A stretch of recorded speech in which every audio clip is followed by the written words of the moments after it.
आज का टॉपिक है वैद्युत परिपथ, इलेक्ट्रिक सर्किट। क्या होता है ये? किसी चालक का मतलब है कि जैसे कोई रॉड हो, लोहे की छड़ हो, उसमें करंट अगर हम दौड़ाएं तो उसमें करंट फ्लो हो जाएगा, करंट उसमें दौड़ेगा, तो उसी को चालक कहेंगे। वहीं पर अगर लकड़ी है तो लकड़ी में करंट नहीं दौड़ेगा तो उसको हम चालक नहीं कहेंगे। तो जिसमें करंट फ्लो हो उसी को चालक कहेंगे। तो किसी चालक का एक ऐसा बंध, यानी अब जो वो चालक है, जो लोहे की रॉड है या कोई छड़ है पतली, वो कैसी हो? वो बंद हो। चालक जो है बंद हो। तथा सतत, सतत का मतलब लगातार।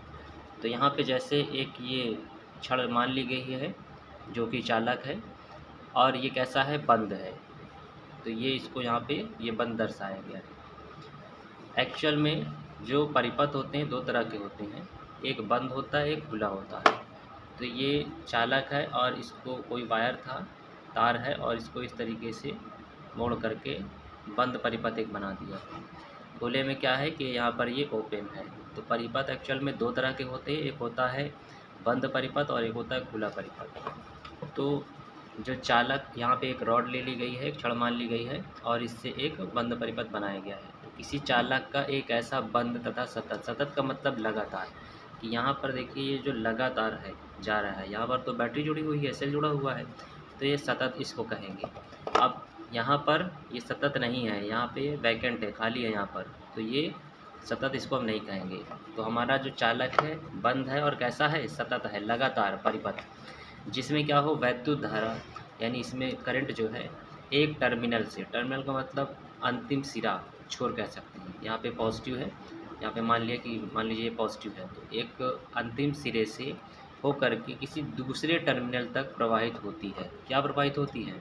वैद्युत धारा जो है प्रवाहित होती है। यहाँ पर देखिए ये प्लस है, पॉजिटिव है, यहाँ से करंट दौड़ा और यहाँ पे बल्ब पे पहुँचा, फिर आगे करंट फ्लो करके ये नेगेटिव तक आ गई। तो एक टर्मिनल से दूसरे टर्मिनल तक क्या दौड़े? वैद्युत धारा जाए। और चालक कैसा है? बंद है, सतत है। अब फिर से देखते हैं इसको। किसी चालक का एक ऐसा बंद तथा सतत परिपथ, ठीक है, परिपथ का मतलब सर्किट यानी सर्कुलेशन, जिसमें वैद्युत धारा जो है एक टर्मिनल से, तो ये पहले एक चालक है, एक तार है, उससे एक परिपथ बना लिया गया है, और एक टर्मिनल से एक सिरे से विद्युत धारा जो है प्रवाहित की गई है, और वो कहाँ पहुँच गई? दूसरे सिरे तक पहुँच जाती है। इसको ही वैद्युत परिपथ कहते हैं। चालक का एक ऐसा बंद तथा सतत परिपथ जिसमें वैद्युत धारा एक टर्मिनल से होकर के दूसरे टर्मिनल तक प्रवाहित होती है, नेगेटिव तक, यहाँ तक, तो उसी को वैद्युत परिपथ कहते हैं। और देख लेते हैं, जैसे जो भी हमारे परिपथ होता है तो उसमें एक बैटरी कम से कम चाहिए होती। सिंपल परिपथ की बात करें तो एक बैटरी होनी चाहिए, एक बल्ब होना चाहिए, एक स्विच होना चाहिए बटन उसको ऑन ऑफ करने के लिए, और वायर होना चाहिए। तो एक सिंपल सर्किट बनाने के लिए, परिपथ बनाने के लिए हमको इतनी चीज़ें आवश्यक होती हैं।